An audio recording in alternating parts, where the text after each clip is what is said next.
Good evening. Let me welcome you to this evening's presentation of Mango Tree Dialogues. I hope you have been having a very good day, and certainly that you are perhaps now relaxed at home and really happy that you've been able to join me under the mango tree as we discuss issues that I'm sure are of significance to you, as they very much are for me. As you know, this evening we do reflections on Jamaica and the Jamaican diaspora and the Caribbean diaspora in general. And one of the things that has been on our minds, on our collective minds, is the whole question, of course, of the Hurricane Beryl that came through the Caribbean recently, went through sections of Mexico in the Cancun area, and then ended up and killed itself in Texas. But not after it had done tremendous damage. On Tuesday, I spoke to this and recounted the amount of damage that it has done right across the Caribbean and all the way into Texas, where it has certainly taken lives. I think there were 8 people who were killed in Texas as a result of the hurricane. But this evening, I'd want to make my commentary based on what it has on the Jamaican experience and what has been happening since the hurricane came through. As we know, it did not hit the country directly, as did Gilbert 36 years ago. But it had a tremendous impact on the southern coastal areas, coming from Old Harbor into Clarendon, into Alligator Pond, Treasure Beach, and going and across Westmoreland into St. James. And so while sections of the country, the intersections and the northern areas, came out, I would say, relatively unscathed, though it did do some damage to the utilities, and people, of course, lost their electrical power, and the water situation was compromised. In vast sections of the country, but especially in the southern belt,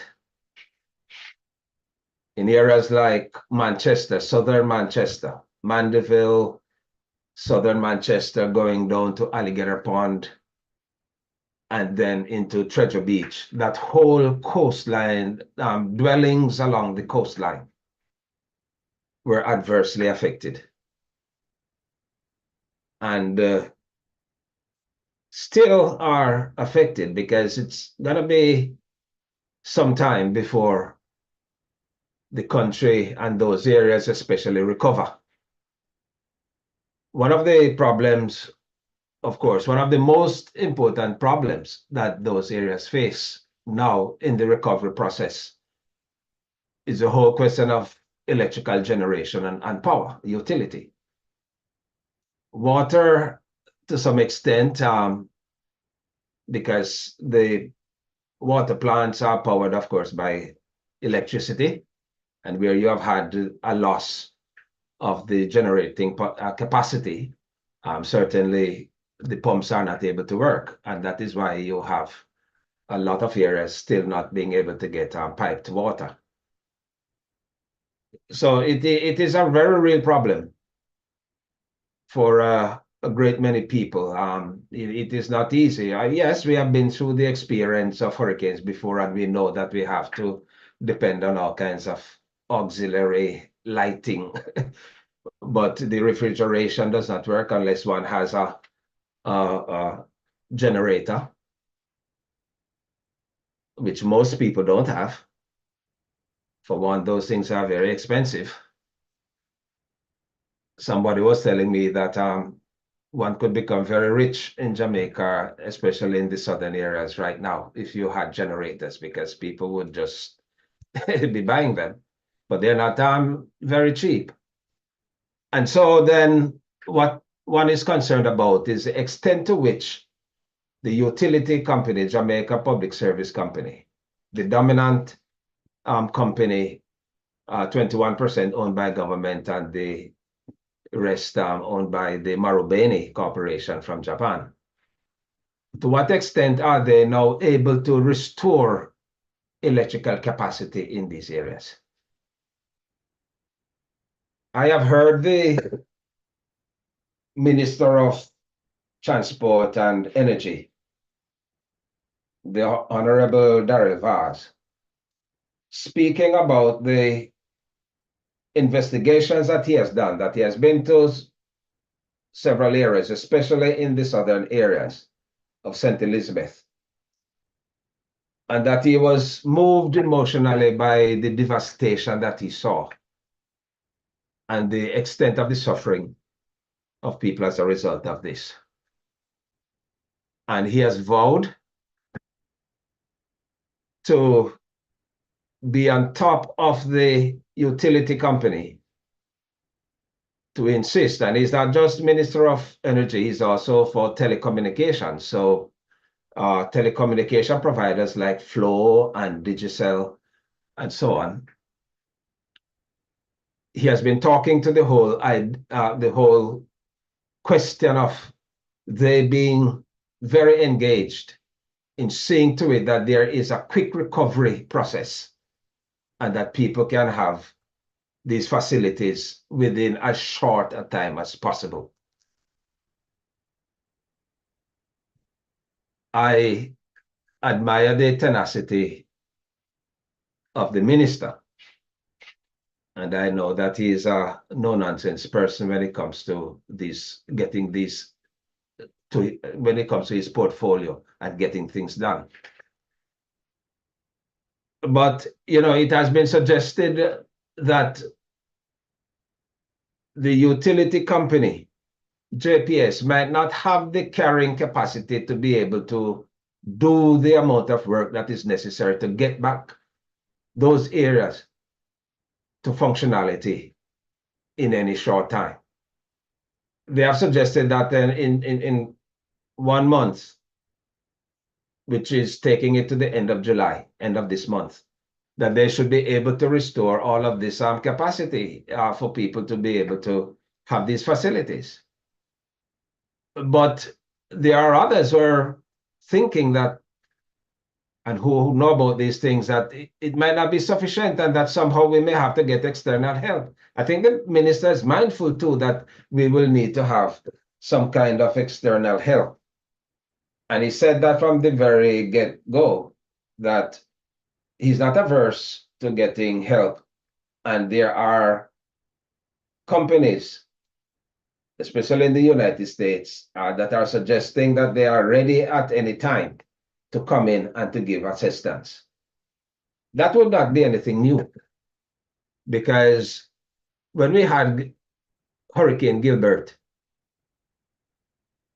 Prime Minister Edward Seaga, then got quite a lot of help from the United States. His friendship with Ronald Reagan, who was the president at that time in 1988, did help, I would suggest. But we have a footprint of external capacity coming into the island. And I would strongly suggest that the minister does not hesitate too long. Because, there's a thing about these utility companies. They don't want to appear as if they cannot do the work. They don't want to appear as if they have any incapacity in moving the thing forward. And yet, when you really get on the ground, you see situations in which there is not that robust engagement of the situation as they ought to. When we talk about St. Elizabeth, for example, and the number of poles, electrical poles that are down, and the number of workers that have to be assigned to these, getting these restored, and at the same time dealing with other areas in Manchester and so on. It's going to be a mammoth task. And I would, while I admire the tenacity of the minister, I would really urge him to look very seriously at what can be done to get help from abroad, from our partners abroad. They're willing, they're able, and they're waiting. Thank you, JPS. Yes, we know you want to do your best. We don't want to take that from you. But at the same time, a lot of people are suffering, and what we don't need at all is that for anybody to suffer needlessly, if we can help it. That should be the hallmark of any engagement with this process by the government. All right, so while we urge people to be patient, it's one thing to tell people to be patient, but when you're not feeling what they're feeling, it's quite a different thing. So let's get on with it.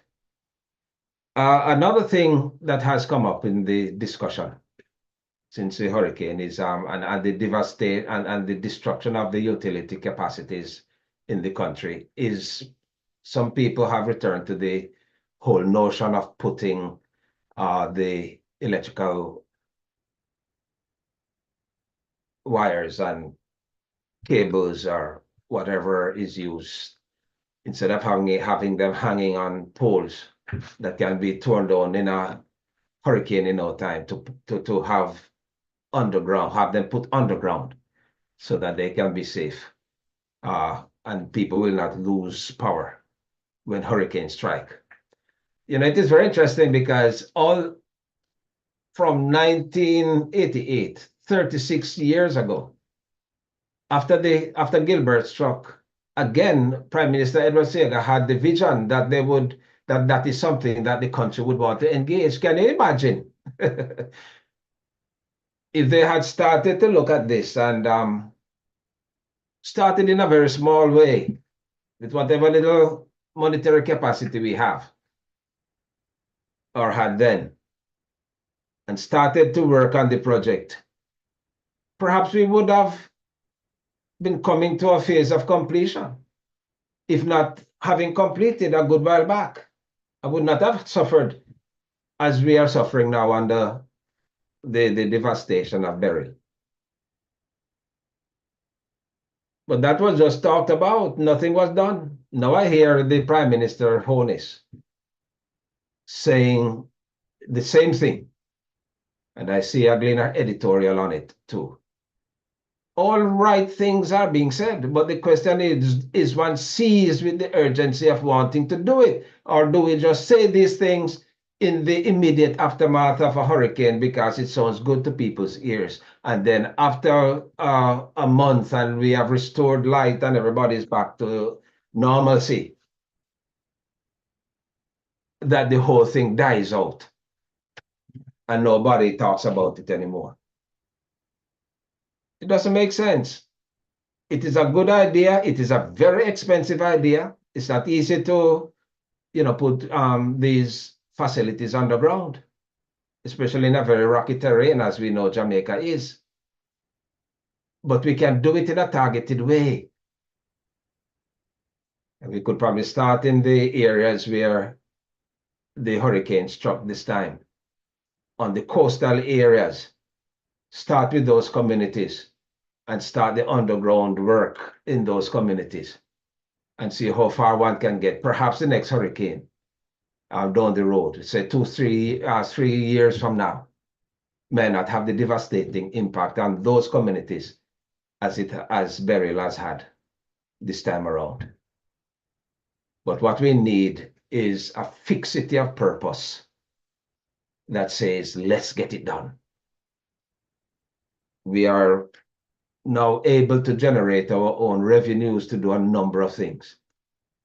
That should be on top of the agenda, or at least very close to the top of any agenda in revitalization of the country's electrical capacity. Let's think about that. It's very interesting that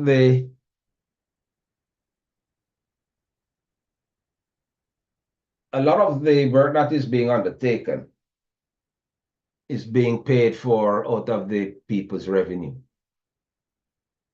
And this is one more fillip on the part of the government, that it has been able to generate a certain amount of funding, because to deal with a number of things that have to be dealt with, the budget, the restoration budget keeps growing and growing and growing. I heard the Minister of Education, the Honorable Favor Williams, saying that in terms of schools that have been destroyed and the impact of the hurricane on the education sector, that they could be looking at a budget of over $900 million. The Prime Minister and Parliament talked about over $10 billion in terms of infrastructure and road repairs.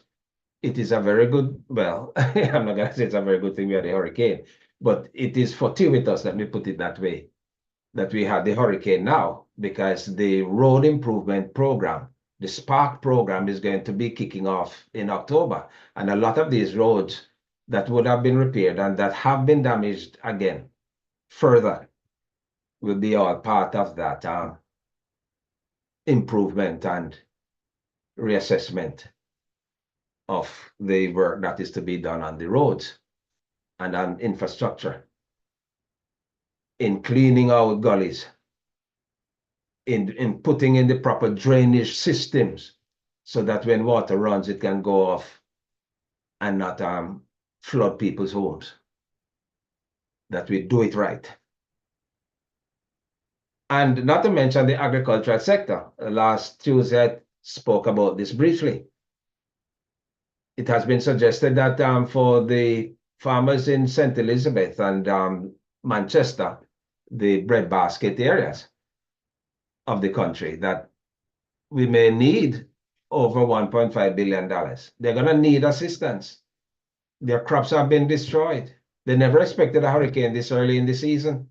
So they went out and planted, and now we are going to have inflation in food products, vegetables, and all the rest of it from these areas. But they're going to need a lot of help. So this thing is getting more and more expensive. And one thing is that you do an initial assessment and you think you need a certain amount of money. And then you go back and then you'd have a second look and you find out it has gone up by another billion, a third look, 2 billion. But that's the nature of things. But we have to get the figures as right as we can have them and to get the work done. And let me say that in the restoration process, in closing off this section, let me just appeal for a sense of neighborliness. Let us, if we can, as we should, lay aside the politics and see Jamaicans as Jamaicans, our brothers and sisters in need, and whatever help that is given to them, that it be done in a non-partisan manner. Let us not see people as JLP or PNP. I make an appeal to the authorities that when the help is being rolled out there, let it not be like the scandals that attended Hurricane Gilbert, the aftermath of Hurricane Gilbert, where so many sheets of zinc came into the country and they just vanished in thin air, and people who needed help did not get help. We don't want a repeat of anything like that.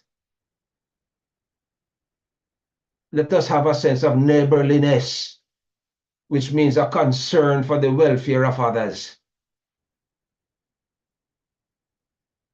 People in suffering don't know no J or no P. Then all they know is that what they're going through, they need a little hand.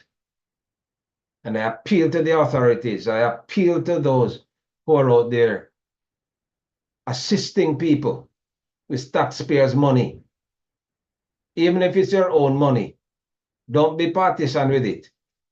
Help people at the area of their need. And I hope the future will be very unkind politically to those who use people as pawns and manipulate them in their chess games to political power. I hope the future history will be very unkind to them.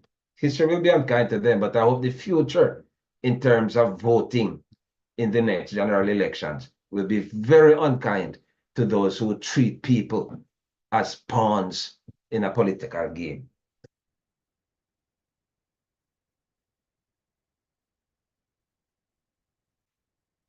That is something that we have to be really thinking about as we go through this period.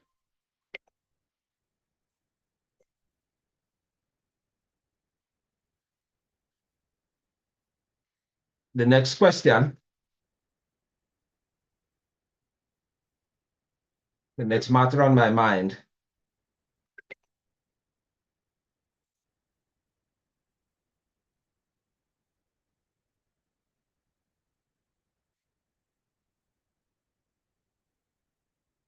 is the whole question of the Integrity Commission report.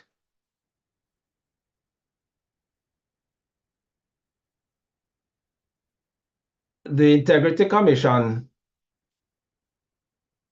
is a creature of Parliament brought in under the Integrity Commissions Act. And its chief function, or one of its chief functions, is to investigate matters pertaining to the accountability of people in government service, especially the politicians, parliamentarians, prime minister, the leader of the opposition, and people in the civil service, in the high ranks of the civil service, permanent secretaries, and so on. And to see to it that there is a sense of transparency in the way in which they conduct public office in terms of integrity and accountability to the people of Jamaica. Basically, that is what it's about. And every year they put out a report. And this year they have sent in their report. I think just this week they have sent that report, or sometimes last week, and it was tabled in Parliament, and it's available now for the public. And you can go to their website to have a look at it, integrity.gov.jm.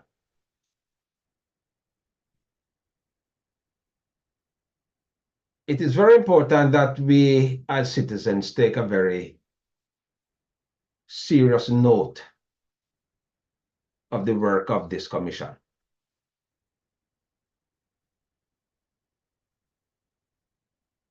There are many things that one can talk about that one has a problem with regard to the way in which the commission has conducted itself, and matters that have been out there in the public domain, that are out there as matters that people speculate about because they do not have any facts. Because somehow the commission itself seems to have had its hands tied by a section of the Integrity Commission Act that people have come to call the gag clause, which prevents the commissioners from talking publicly about matters that they are investigating. So there are many things that the people would want to hear about, but they're not hearing about it. And so people have become very concerned that they're not doing the work as they should. I find it interesting, now looking at the phrase here that he used. There's a phrase that was used by the chairman of the Integrity Commission, Mr. Seymour, former Justice, Justice Seymour Panton. He's the chairman of the commission. And he did a section in his report called the chairman's brief, his own comment on certain things as he sees them. And he uses a phrase that it is irritatingly unfair. That's the word he uses here. That the public is calling upon the commissioners to say things in public that they know they are not able to say because of the gag clause, suggesting that they would really want to be able to speak more to the matters that come before them and that they unearth in their investigation, but somehow they're being tied. Their hands are tied in terms of what they can say because there are things of confidentiality that they just cannot speak about. And so, but this does not help the public because they need to know exactly what is going on.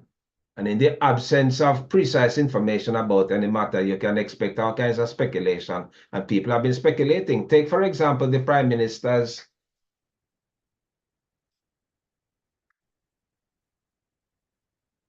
declarations of his assets and so on to the Commission.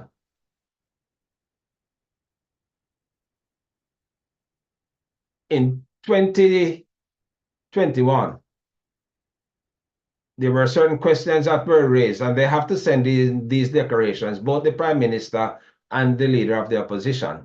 And when their declarations are made, a brief of what they have declared is published in the press so that everybody can see. But in 2021, when the Prime Minister made his declaration, there were certain questions that were raised about the declaration, or certain concerns that the commissioners had that merited further investigation. And so in 2022 and 2023, for 3 years now, there has not been a certification of the Prime Minister's declaration.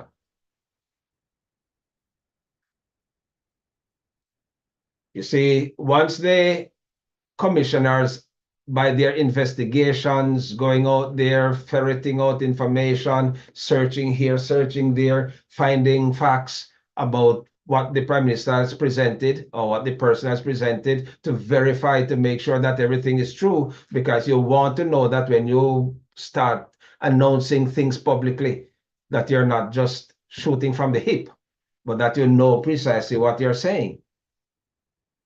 So it is a very meticulous and a very tedious, I would suggest, task of what they have to accomplish. And so the commissioners in their report this year, 2024, that said that the reason why they have not been able to certify the Prime Minister's declarations is that for the precise reason that I just said, that they're still in the process of investigation, and that is 3 years running.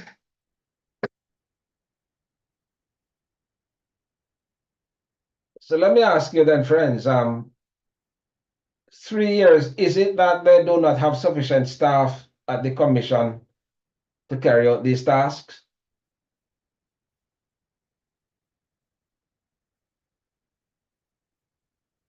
And that's one of the things that they refer to in any event in this report, that they are understaffed.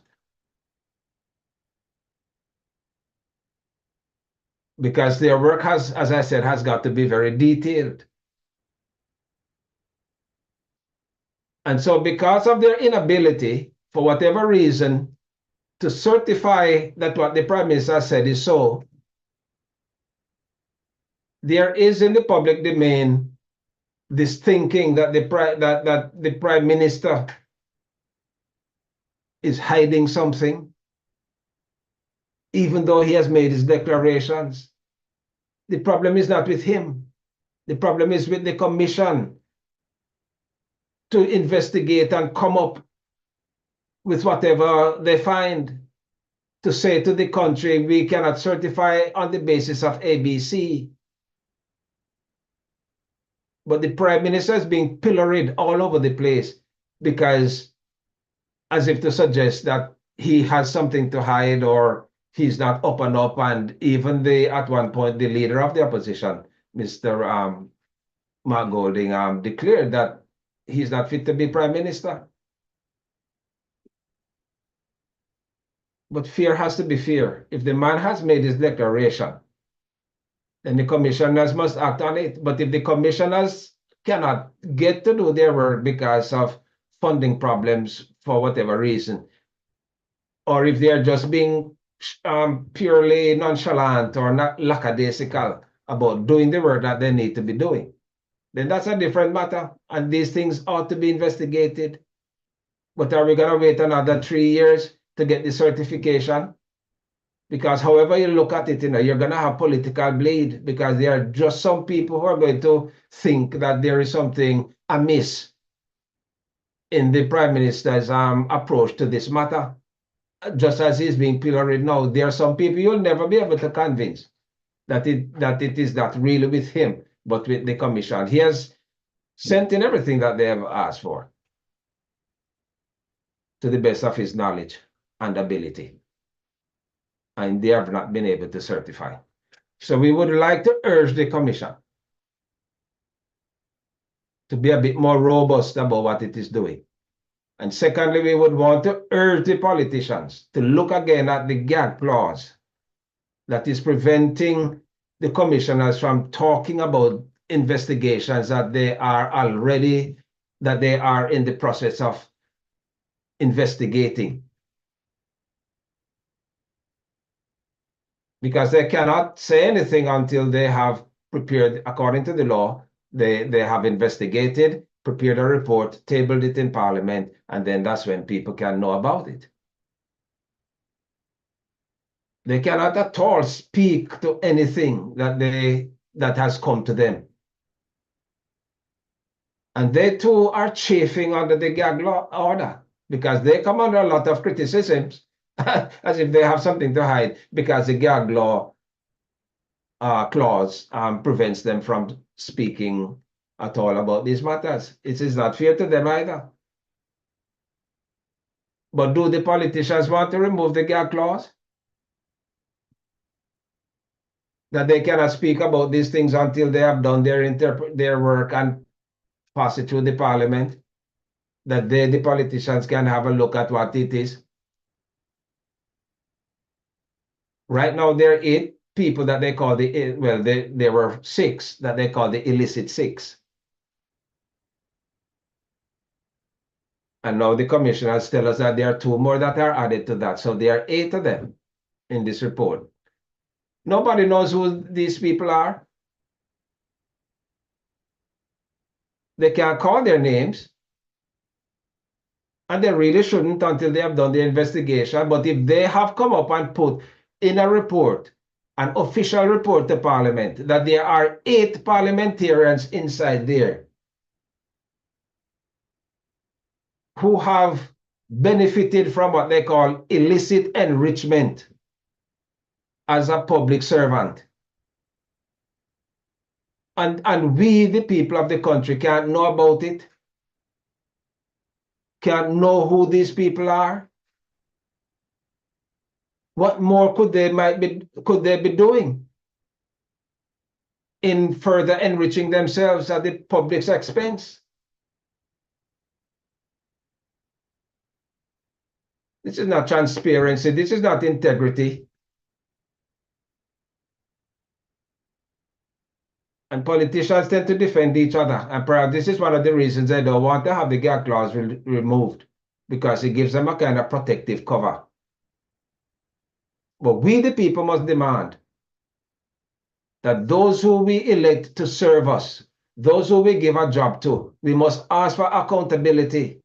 And you can't tell me that you have 8 people that you have so fingered and they can't be known. You're saying to them, well, they can declare themselves. Since we can't do it, they can declare themselves. They're going to do it. Who would do that? They ain't know themselves, because they would have been told by the commissioners who they are and what their findings have, what the commissioners' findings have suggested. They know. So they too could clear themselves.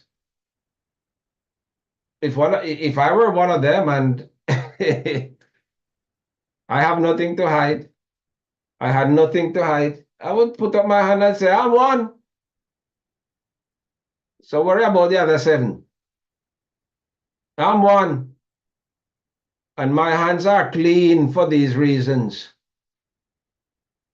Free up the commissioners since they can't talk. And this is one of the reasons why the retired Justice Seymour Panton, the chairman, said it is irritatingly frustrating, unfair, irritatingly, because they can't do it. They can't talk about these things. And yet the public is demanding that they talk about it. And they're crying, unfair! Let me tell you something.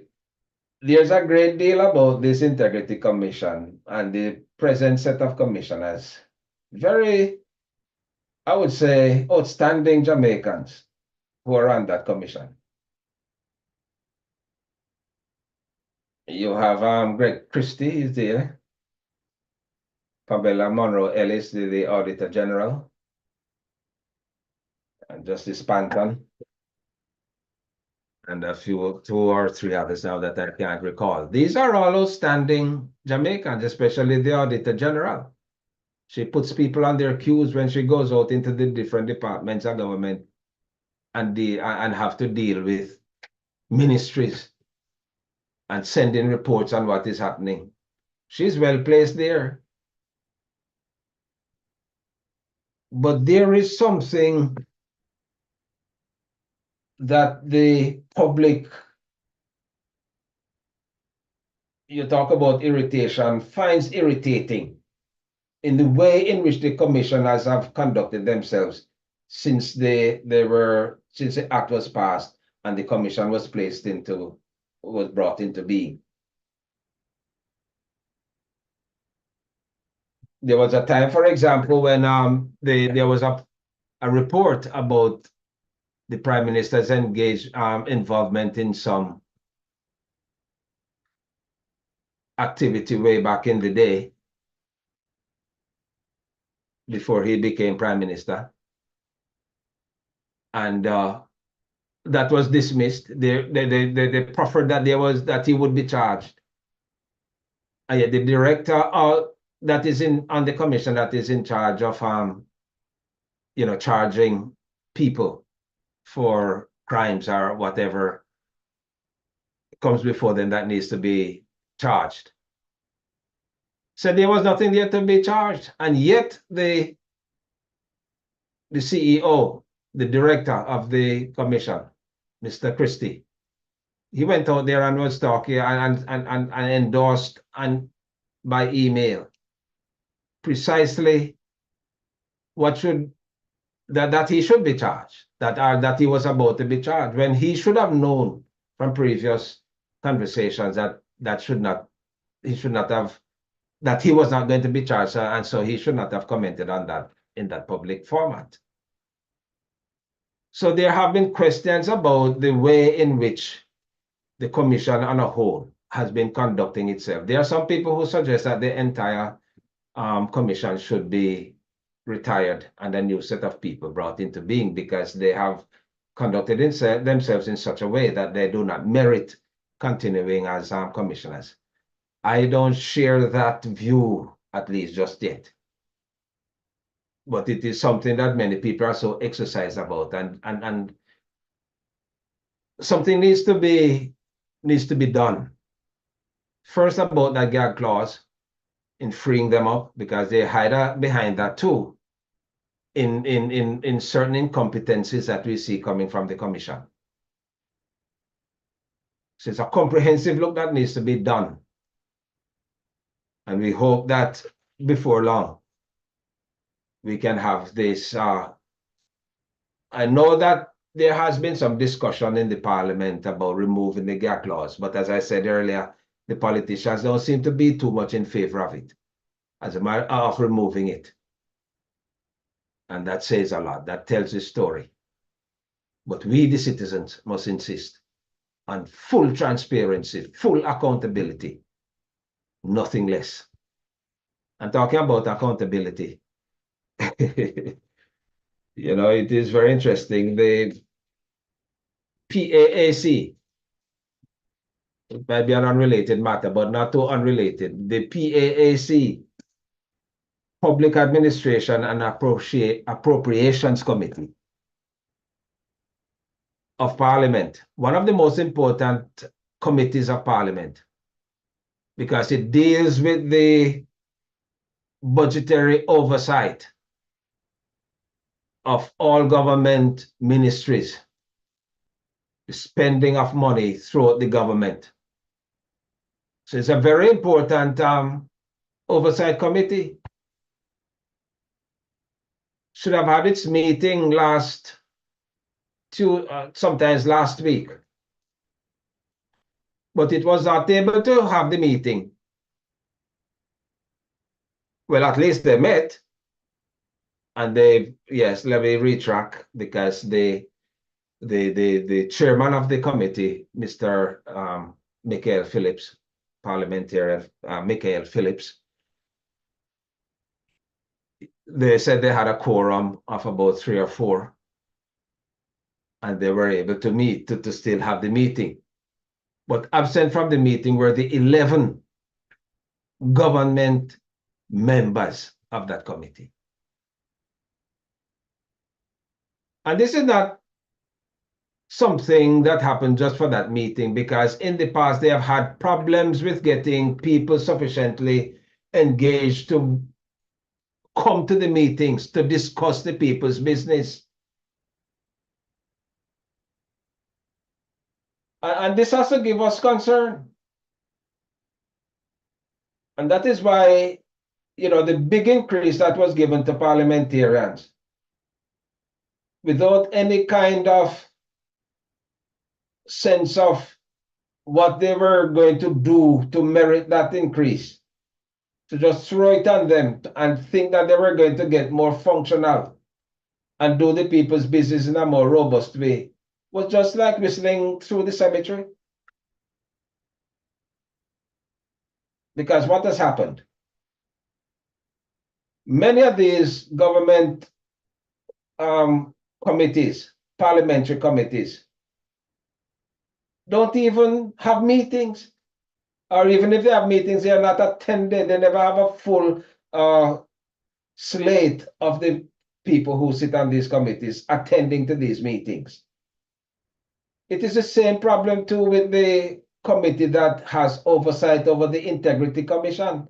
The Integrity Commission, in the, not this report, but the report before this one in 2020, 2022-23, complained about the lack of meetings of the committee that has oversight over them. Sometimes you wonder, what are these parliamentarians doing other than warming benches? They get nominated onto a committee to serve, and they don't turn up for the meetings. So what are we to make of that? This very important meeting of the PAAC could hardly have find a quorum to do its meeting. And the government side, they're missing. Well, one can say they're probably out there in the field because of the hurricane and all that sort of thing. But what about the other times when they have been derelict in their duty in attending the meeting? What accounted for that? They were out there too. Was there a hurricane?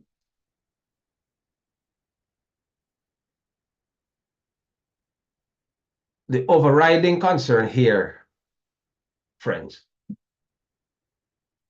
is that when you elect people to power and you give them a certain amount of work to do, They need to do the work that you have given them. Or if they're not doing their work, you need to fire them. Fire them. But sometimes, you really wonder if many of who get elected to parliament know what they're about. I hear the Minister of Finance, Dr. Nigel Clark, making a very important point about having a government, a kind of government university in which people can be trained in the art of government, trained into the nuances of leading people. And this is a very good idea. I'm just hearing it for the first time. I don't have a lot to say about it because it has not been, it is not something that is being canvassed in the public domain just now, other than the mention that the minister made of it and made a very strident speech with regard to defending it. But it would be very good if we have some kind of medium through which people could be trained, and insisted on, if you're running for power, that you at least be subject to a certain amount of training, so that when you're going there, you're not beginning as just a newbie, having no sense of governance and no sense of your relationship to the people that elect you, no notion of accountability, no notion of the ethical responsibilities that attend your office. It's a very noble thing, and I hope they'll pursue it, because we badly need it.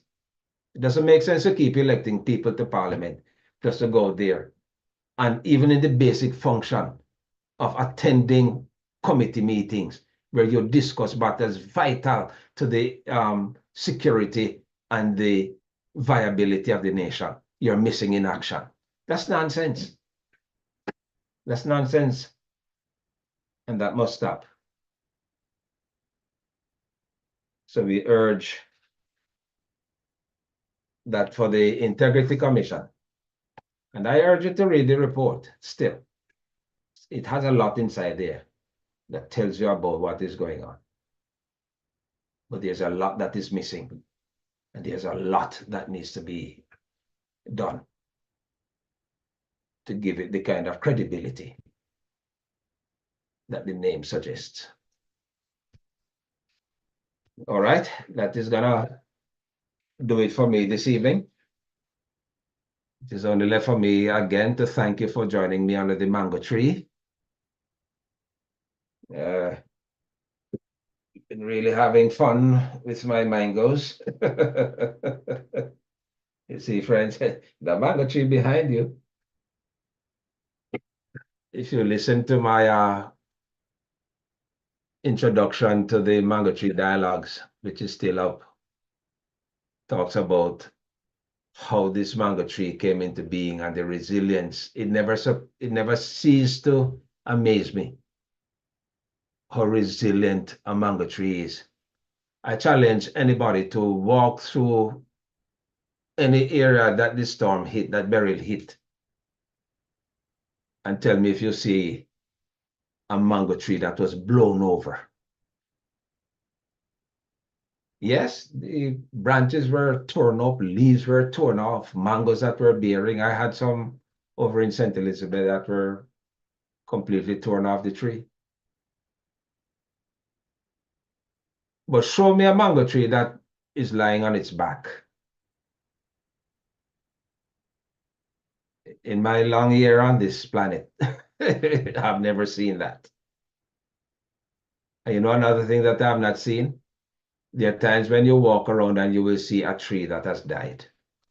Coconut tree, ackee tree, any other tree that has died. But I challenge you again. Tell me if you ever walk around and you see a dead mango tree other than somebody was clearing his land and lit fire and burned it and it died. But if it is to have a natural death, I've not seen it. It's the resilience of the mango tree. So if you get a little chance, you can go back to the introduction and look what it is producing. So many people have eaten of it. Wow. Enjoy it. Don't want to get you jealous. All right, well, so let me thank you for joining me again. And let me wish for you a very, very good night. You take care of those who are closest to you. Be safe as you walk good. Bye-bye. See you next time. See you on Tuesday. And remember, when you go to the site, subscribe, share it, especially share it. Don't just if you like what you see and you enjoy the dialogue. Don't just keep it to yourself. Just share it with somebody, share it with a friend so that they can join you next time. All right, take care. Bye-bye.